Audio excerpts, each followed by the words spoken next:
it's me, I'm the problem, it's me, and I've got to solve me. And it was all being that main character. Right. And for clarification, Bryon, you're not saying that I'm unbearable, right? Of course not, sweetheart. And again, just we're just saying this, just being kind of silly about it. But really and truly, I say that a lot of times for me, it takes a village, and my need to connect and get advice from other friends who are very close to me, that has nothing to do with Bryon. You may be one choice away from a thriving marriage. Welcome to the Operation Thriving Marriage podcast with Bryon and Jennifer Harvey.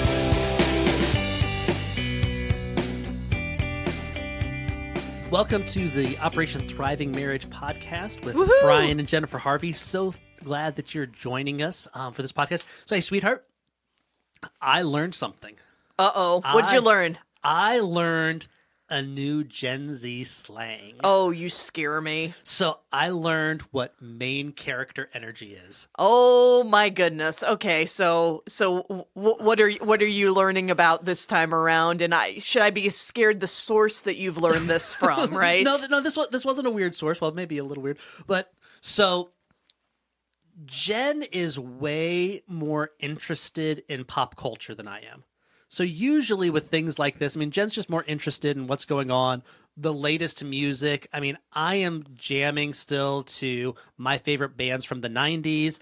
Jen is listening to what's contemporary on the radio right now. I'm like, what's up with my girl Sabrina Carpenter? I have no idea who that is. Aren't the Carpenters a band from the 70s? Oh, dear.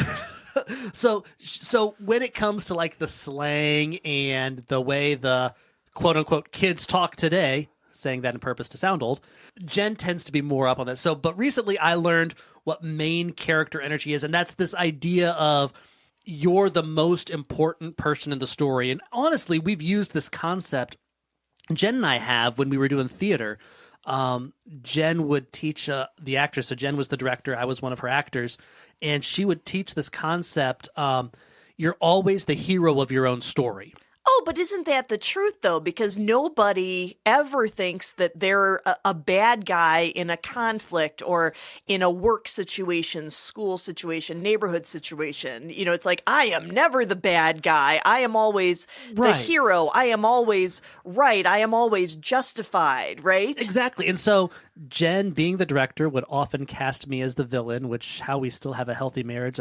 We probably need some more therapy on that. Come on now. You play a good villain. You really do. But part of that was because, I approached the role based on my director teaching me this. I approached the role as this person thinks they're the hero. Mm-hmm. I'm the hero. And my favorite example of this is if you've ever seen the movie The Dark Knight. Heath Ledger sadly passed away, but he has been absolutely the best Joker. And he was just there to watch the world burn, but he never saw himself as, oh, I'm the bad guy. He saw what he was doing as the right thing. And so I learned this. I was recently at a school for the Air Force. It's called Leadership Development Course. It's for people that are heading into command teams for the squadron level, which is a mid-level leadership thing for those of you who aren't familiar with the military. For the other branches, company level for Army and Marine, if you're trying to figure out where this fits and things. So we're doing this training, and one of the lessons, we walk in, and the instructor says in somewhat broken German, asks who speaks German, and raise your hand. And so I think about 6 or 7 of us raised our hand because, I mean, if you spoke just a little bit, anyone who spoke just a little bit of German, I mean, it wasn't, and so it's like, okay, so, and they had us sit up front, and then this guy in perfect fluent German, native speaker, starts giving this lecture on Yugoslavia and the breakup of the Yugoslavia after the end of the Cold War, and this mission that General Goldfein, the former chief of staff of the Air Force, where he was actually shot down over Bosnia during one of the missions there.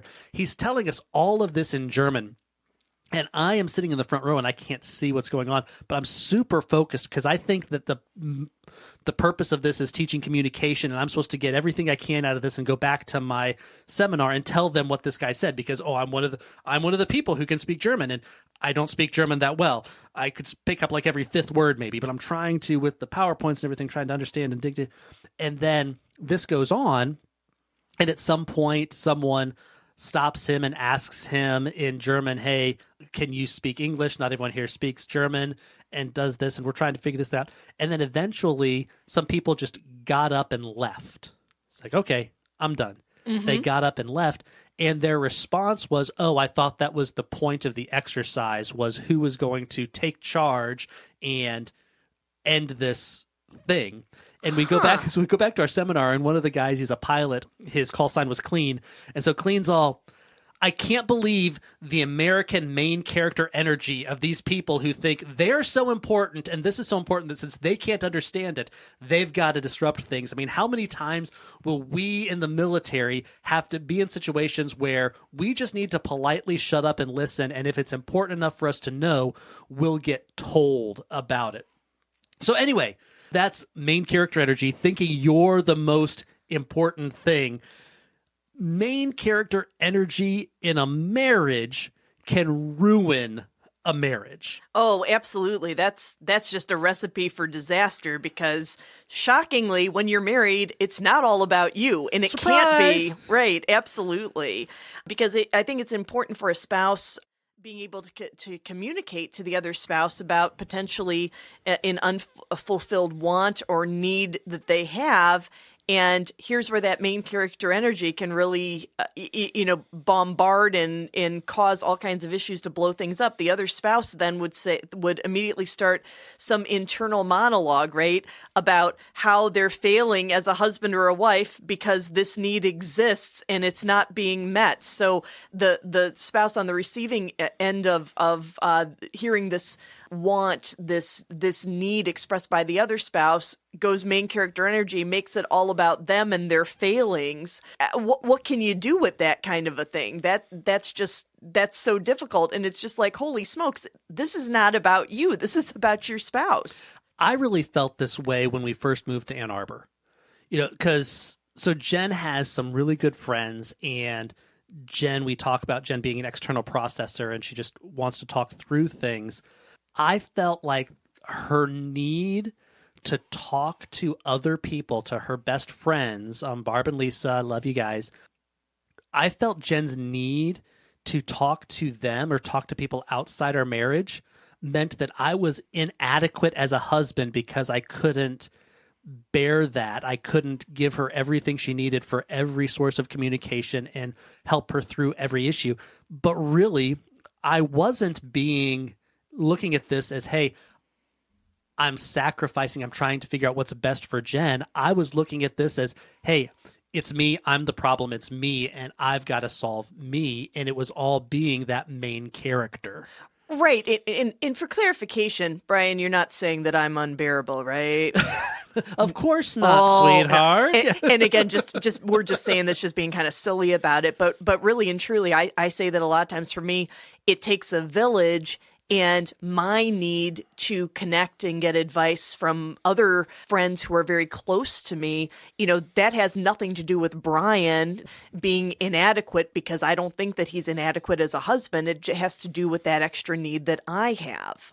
The husband isn't enough to be every relational or every communication outlet. And the wife is not either. So it's not about me in those moments. And for some people, more introverted, more different personalities. But in this case, it wasn't that I was an inadequate husband and that another husband would better, or I could be a better husband and would solve the problem. No human, except perhaps Jesus, could be the one to provide that. You need more people to talk to. You need your girlfriends to talk about the things that you talk about with your girlfriends. And that doesn't mean that there's things that are off limits to talk with me about. There's just more things to talk about. It's just different conversations. And in different perspectives and things like that, too. So I'm not saying Jesus is one of my girlfriends, but I talk to him about a lot of this stuff, and that's very helpful and very healthy as well.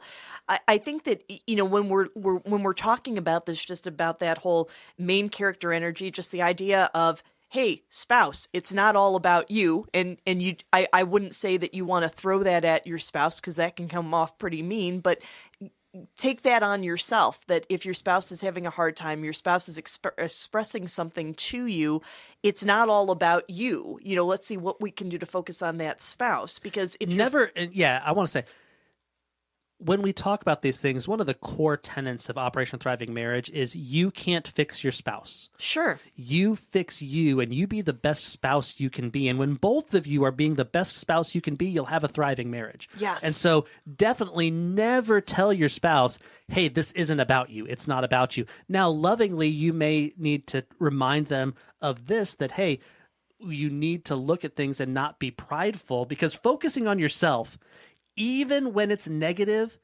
is still a form of pride. Oh, sure. Because if it's your spouse is coming to you, I'm having an issue, I have an unmet need, and then you're going at them like, oh my gosh, I'm the worst spouse ever. Well, that's dramatic, and you should be focusing on your spouse and what's going on with them, and not making this all about yourself. And notice what would happen there too. If you said, hey, whatever the need is. So if your spouse came to you, or you went to your spouse, would be a better example. You go to your spouse and you're sharing about an unmet need, and all of a sudden they're going off about how horrible person. Now the expectation is that you comfort them. So you're having to comfort them over an issue that you're having of a need that you're not being met. And how ridiculous and preposterous. Yeah, so you can't do that to your spouse. Sure. And we talked about that we don't want this to be a form of pride, because Paul wrote in Philippians 2:3, instead of being motivated by selfish ambition or vanity, each of you should in humility be moved to treat one another as more important than yourself. So be humble. And so when your spouse is coming to you, turn off the main character energy, be humble and focus on them. Their issue is their issue. It's not about you. Rick Warren, often this gets misquoted as being C.S. Lewis. Rick Warren stole the concept from C.S. Lewis, but he's the one that actually said it. Humility is not thinking less of yourself. It's thinking about yourself less. So think about that illustration that Jen just gave a minute ago. When the spouse approaches, like, oh my gosh, I'm such a bad husband, you're thinking less of yourself. Mm-hmm. You're thinking of yourself as less than. You're not thinking about yourself less. You're still thinking about yourself. You're just thinking of yourself in a negative way. Yeah. What you need to do in those moments is think about your spouse, not about you, and listen to what's going on and hear them and be a good listener and a good conversation partner, not focused on, hey, I'm bad because I'm not meeting this need. Right. Shift that focus from yourself to your partner. And I think that you will be shocked at how much better your listening improves, your communication improves, and your marriage improves. And when your spouse is sharing a need or a concern, this is so important. Listen to that. Do not react to that. Again, listen to it. Do not react. And that can be really hard. That's really hard for me.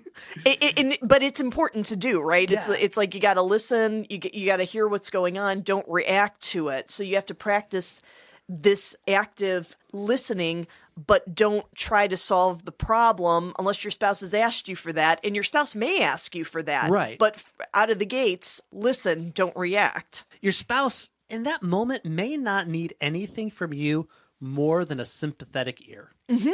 All they may need from you is you're there and you're listening. Absolutely. And if your spouse is asking, for some sort of an attitude or an action to change from you, don't take that as a criticism. I think that a lot of times to approach a spouse to just say, I need from you a change in attitude, or I need from you a change in action.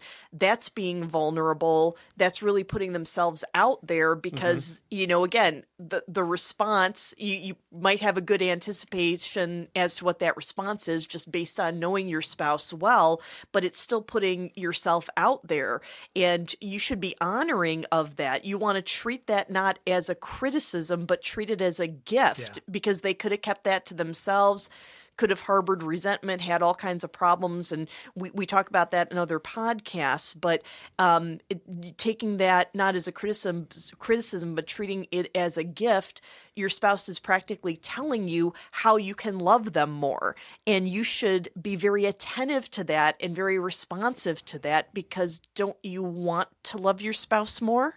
There's an exercise we do in coaching. We were taught this from Exo Marriage. This idea of one spouse holds this heart-shaped rock. Mm-hmm. And that heart-shaped rock is a metaphor for their spouse's heart. And the spouse who has the rock, their job is to hold and protect that heart while their spouse tells them what's on their heart. Mm-hmm. That's what's happening here when your spouse is asking for an attitude or action change. Imagine them taking their heart out and giving it to you, saying, I trust you enough with my heart that I'm going to give this to you, trusting that you're going to protect it, that you're going to treat it well and treat it honorably. And you want to make sure that you're doing that. And conversely, you don't want to start that downward spiral of insecurity. I think it's just foundational for spouses who might feel more insecure in a marriage relationship for whatever their reasons are, is just to understand your spouse loves you, your spouse chose you, and your spouse continues to say yes to you every day of your marriage. And that safety in that relationship just needs to be, I think, emphasized. And you need to continue to, if you're feeling insecure about your relationship, you might have a very healthy relationship, but still feel insecure. And just talk to your spouse about ways that you can love each other and be reassuring to each other of this safe space in that marriage. And do trust that if your spouse needs something different from you, that your spouse is going to tell you that. Again, it's such a gift. And that's where you really build that connection. So when your spouse is sharing an unmet need, it's them sharing themselves. The intent is to build that intimacy. It's not for you to take that and run with it as I am a worm. It's to, hey, I love you and I want to connect with you. And this is a vulnerable area. It's a lot easier to talk to people. Think about this when you're talking to friends. It's a lot easier to tell them what's going well in your life than something that's hurting you inside. For the most part, some people get a little bit crazy on social media, but for the most part, people on social media tell their highlight reels. Yes. They don't typically share their worst. And oftentimes, in the conversation I'm in, maybe you feel different, oftentimes people see when people they talk about oversharing when they're sharing their low points. And most people I talk to consider that attention-seeking behavior and unhealthy because you don't put it out to the world. Mm-hmm. You give that to the people that are closest to you that you want that intimacy with. Absolutely. And I think it's important to understand that for that spouse that is sharing concerns, when you're speaking up to share these concerns, don't drop hints. It's like, put it out there, be outright about how you're talking about We're not this. smart. You drop it in front of us, we're not smart enough to pick it up. There you go. When you need something from your spouse, speak directly to your spouse and ask specifically for what you want, because a marriage should not be a game of Clue. It was Jen in the kitchen with the candlestick. Oh, no. Oh, no, I'm in trouble. No, I don't want to do that. Yeah. Or I'm thinking of the movie where we have 3 surprise endings, right? But no, a marriage is not a game of Clue. It's the most secure human relationship that God has given to us, and you ought to treat it as such. And that means being able to be vulnerable about unmet needs and not feel like your spouse is going to make it about them. That's exactly it. And, at the same time, the spouse should not make it about them. Exactly. And, these are just some things to put into practice, both spouses. Main character energy destroys many relationships. We all need to remember that while you are vital to your spouse, God is, of course, the most important, and you're very important to your spouse. But again, you're not the main character energy there. You are their most important human relationship and should be the most safe human relationship that your spouse has. Keep in mind, not everything is about you. Let your spouse's concerns be their concerns. Thank you so much for listening to the Operation Thriving Marriage podcast. We appreciate you taking the time with us. We'd love it if you would rate, subscribe, and review this podcast to help others learn about it. Jen and I started Operation Thriving Marriage to help couples and churches take marriages from merely surviving to thriving. We've got our book, we've got a blog, and resources for our coaching ministry, and you can bring us out for an Operation Thriving Marriage experience. For more information, go to OperationThrivingMarriage.com. That's OperationThrivingMarriage.com.